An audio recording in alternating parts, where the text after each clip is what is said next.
always being hit with one in the future because some places were hit multiple times in a year, and there seems to be no clear method for business owners to take to prevent or to deal with it themselves. So explain the term march, which has its own negative connotations. Yeah, March. it's March. It's a multi-agency response to community hotspots.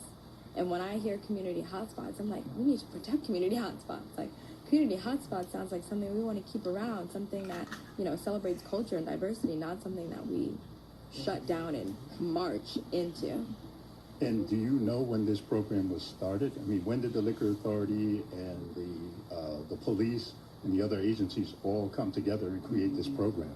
So the data goes back to 2012, and as Councilman Espinal fought to repeal the cabaret law back in 2017, he was noticing that most people were hit with cabaret laws in recent times only through a march rate. They would only get that violation if they were being hit with this march rate. Okay, so we have some callers on the air. Please, you have a chance to make a comment or ask a question of Morgan Flores, and I hope you'll keep it to the topic at hand. So, caller, please give us your name and where you're calling from. Yes, good morning. This is Kevin from Queens. I'll just ask a question.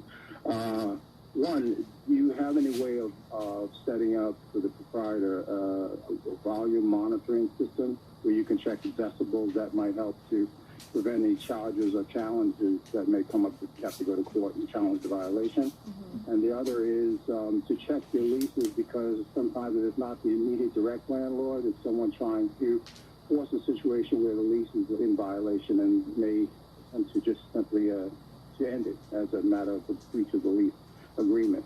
So I'm sure there's a lot that's going on both economically as well, but it's important you try to tighten up your arm, your defense, in short. So Thanks. Your comment. Thanks, Kevin. Let's get a comment from Morgan. Yeah, as far as the noise violations, I know of several businesses that have the decibel readers and have volume capping monitors that will, set a limit as a maximum volume. Unfortunately, these resources are not given to people. You still have to buy them and you have to budget for that expense, which sometimes comes after the fact.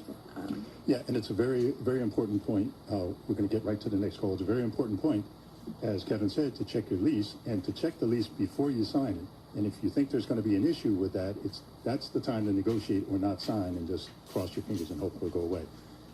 Let's go to our next caller. Caller, you're on the air. Your name and where you're calling from. Good morning. My name is Sister Shanae, and I'm calling from Flatbush.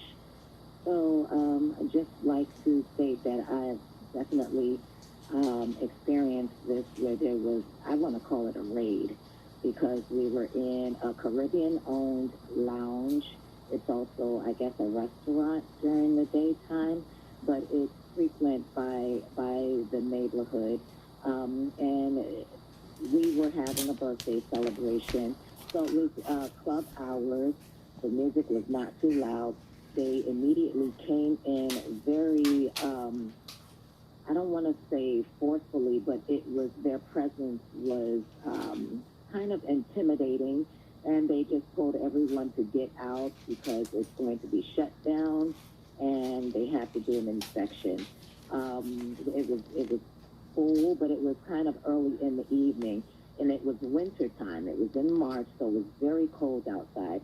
I told them that I'm just going to stay. I'm not leaving until, we know that it's going to be cleared, because I brought my friend who is a paraplegic. So she was in a wheelchair, and I was not going to let her be out in the cold. Long story short, they went through all the paperwork and found it was up to par, but of course they tried to find any little thing that they could. The people in the neighborhood are used to this happening now. So they patiently waited outside until they did their job, which was like an hour and a half. And then we went back in and continued celebrating. But it was discouraging. But I think we were resistant against the situation because it happened before. Sister Shanae, this is terrible. I want to thank you for sharing the story.